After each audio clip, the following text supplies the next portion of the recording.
Hey everyone, it's Pip from Project Box. End of last week, ClickUp released a new update to their custom field. So we now have the option to be able to do a signature custom field.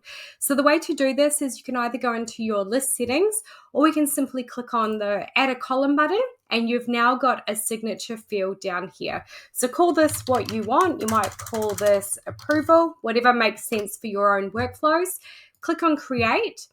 And then what this does now, so if we go and create a new task here, in the signature custom field, you have the option where you can either type it or you've got a little button down the bottom that you can toggle on so you can actually draw the signature. So you'll see now in here, you can actually have the signature field. And when we open it up underneath your custom fields, it'll show here as the approval. The other really cool thing with these signatures is that you can actually trigger automations based on these as well.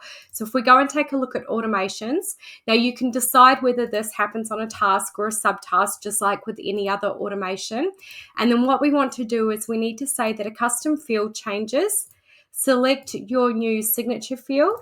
And then with this one, you can either say that it's been set or that it's not set. So for triggering this based on someone signing the field, we'd want to change it to is set.